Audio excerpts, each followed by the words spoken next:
Assalamualaikum warahmatullahi wabarakatuh. Di sini Ibu akan menjelaskan mengenai persendian, di mana persendian itu adalah hubungan antara dua tulang atau lebih yang dapat digerakkan maupun yang tidak dapat digerakkan. Nah, strukturnya ada persendian ini ada beberapa, yaitu ada kayak ligamen, berfungsi untuk mencegah pergerakan sendi secara berlebihan. Jadi dia juga membantu mengembalikan tulang ke posisi asalnya.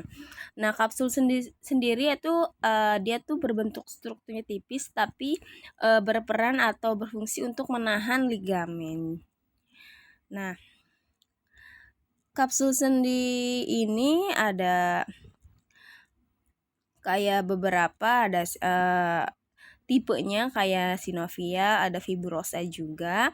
Nah, yang ketiga itu cairan sinovial, dia itu sebagai cairan pelumas ya, agar gesekannya berjalan halus dan tidak menimbulkan rasa nyeri. Jadi di situ kayak ada minyak sinovialnya. Nah, ada dia tuh mengandung berbagai jenis nutrisi. Ada campuran oksigen juga, nitrogen juga, karbon dioksida.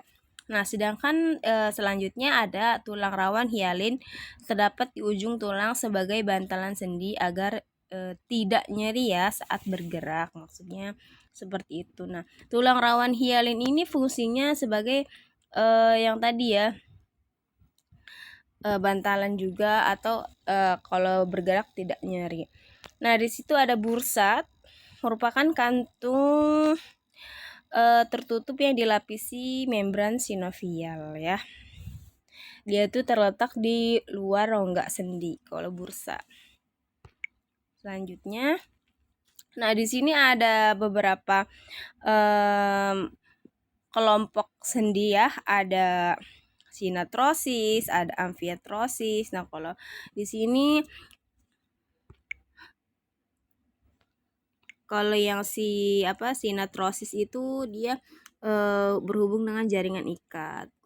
Ada amfiartosis. Kalau amfiartosis itu pergerakan akibat tekanannya. Jadi nanti kita bahas satu-satu. Pertama ada tipe persendian dulu ya. Tipe persendian itu ada fibrosa.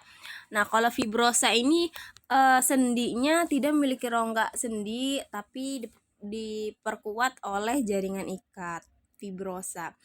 Kalau persendian kartilago tidak memiliki rongga sendi, diperkuat oleh jaring kartilago. Persendian sinovial memiliki rongga sendi, diperkokoh oleh jaring ikat ligamen dan kapsul sendi. Nah, yang tadi berjelaskan ya, sendi asinatrosis yang gambarnya tengkorak ya. Nah, kenapa disebut sendi sinatrosis? Karena dia tidak dapat digerakkan. Nah, jenis sinatrosis ini dihubungkan dengan jaringan ikat fibrosa.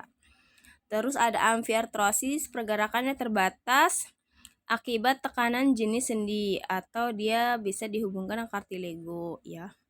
Kalau amfiartosis ya, karena adanya tekanan kalau amfiartosis.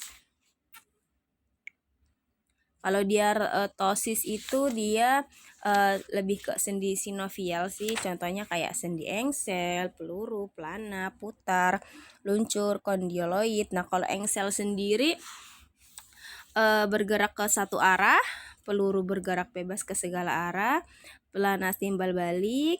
Terus ini kalau sendi pola dia pola rotasi, luncur sendi geser, geraknya menggeser, sendi kondyloid gerakan kiri ke kanan atau depan belakang atau disebut dengan dua arah.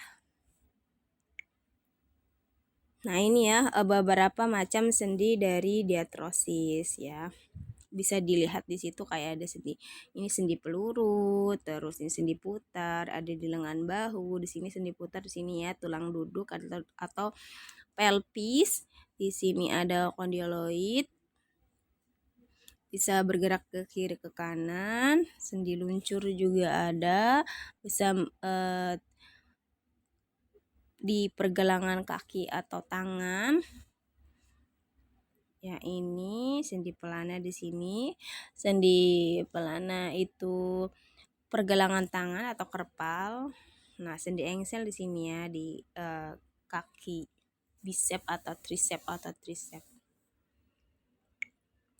Lanjut, di sini ada otot rangka. Nah, otot rangka itu adalah otot yang melekat pada tulang dan dapat bergerak secara aktif. Nah, disebut otot alat gerak aktif ya. Ini garis bawah ya. Kalau yang rangka alat gerak pasif. Nah, fungsinya dia sebagai pergerakan. Kenapa? Karena pergerakan itu otot itu menggerakkan tulang untuk melakukan gerakan. Terus ada menopang dan mempertahankan postur tubuh, di mana otot itu menopang rangka dan mempertahankan tubuh dari gaya gravitasi bumi saat berada dalam posisi berdiri atau duduk. Nah, kalau produksi panas itu disebabkan oleh adanya metabolisme kontraksi otot dan dapat menghasilkan panas untuk mempertahankan suhu normal tubuh. Kan di situ kalau di otot kan kayak ada jaringan ya, jaringan sel-sel. Nah, makanya dia metabolisme kontraksi. Nah, sifat otot rangka itu ada kontraktilitas, ekstibilitas, ekstensibilitas, dan elastisitas. Kalau kontraktilitas meregang, kontraksinya, ekstibilitas merespon, menstimulus. Nah, ekstensibilitas kemampuan meregang melebihi panjang otot, elastisitas kembali ke ukuran semula. Nah, ini adalah beberapa contoh dari otot rangka tubuh ya. Bisa dilihat seperti ini. Nah, struktur otot rangka itu ada misalkan kepala dan ekor otot, disebut dengan tendon, atau merupakan jaring ikat padat kuat. Ada empal otot, merupakan area bagian tengah otot yang mengembung dan aktif dalam kontraksi. Jaringan otot rangka ini ada beberapa, ada epimysium, fasciculus, dan myofibril ya. Dimana kalau fasciculus ini dibungkus oleh primisium. Nah, ini fasciculus itu susunan sel serat otot atau disebut dengan myofibril. Ada sarcolemma dibungkus oleh endomysium. Nah, myofibril sendiri ada yang tebal protein atas myosinnya. Nah, myofilin tipis atau disebut dengan protein aktin. Nah, seperti ini ya struktur rangkaiannya. Ada epimysium, ada fasciculus, fasciculus otot, serat otot, sarcolemma. Nah, itu adalah beberapa dari struktur rangka otot. Ini myofibril penyusun rangka otot aja ya. Penyusunnya kayak ada serat otot, di dalamnya ada mitokondria, sarcolemma, dan nukleus juga. Nah, diagram struktur filamen penyusun myofibril ya. Kan ini ada sarkomer ya, ada bagian yang pita 1, pita A, pita 1 yang terang. Kalau ini kan terdapat myofibril terdapat atas protein kontraktil berupa protein filamen disebut dengan myofilamen ya. Ada protein myosin juga, aktin juga di sini ya. Ada tropomisin, protein tambahannya seperti tropomisin, aktin gitu. Terus troponin yang melekat pada aktin ini ya, yang tipisnya. Bagian filamen tebalnya ada kepala.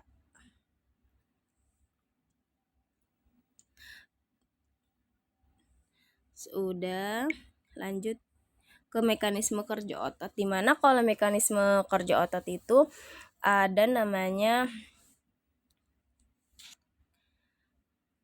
komponen struktur otot yang berperan dalam kerja otot atau disebut dengan myofibril, sarkomer, aktin, myosin, tropomisin, dan troponin yang tadi.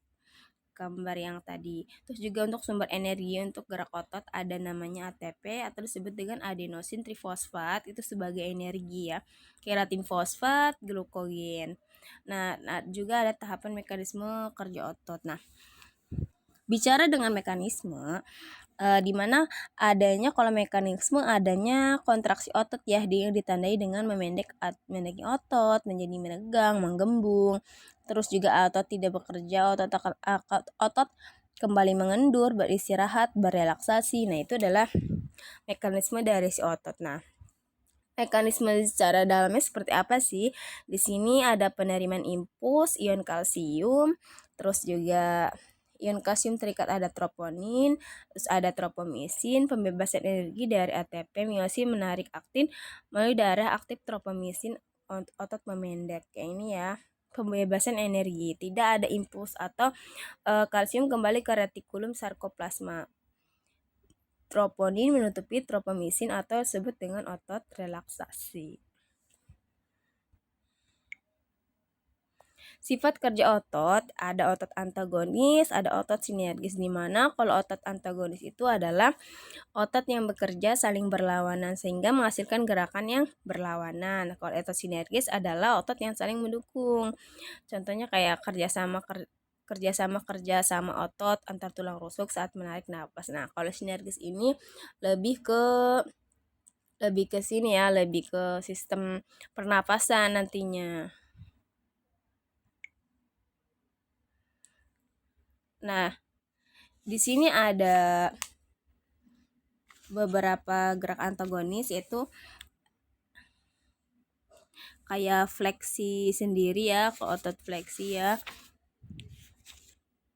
Fleksi itu membengkokkan, jadi fleksi kalau di sini ada membengkokkan kaki. Terus juga ekstensi berarti terbalikannya, meluruskan. Terus ada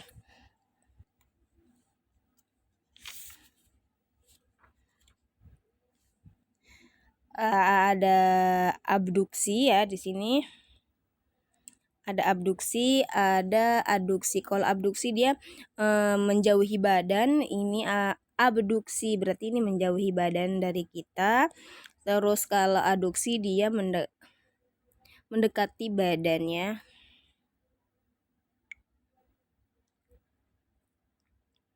Nah, seperti ini ya. Terus ada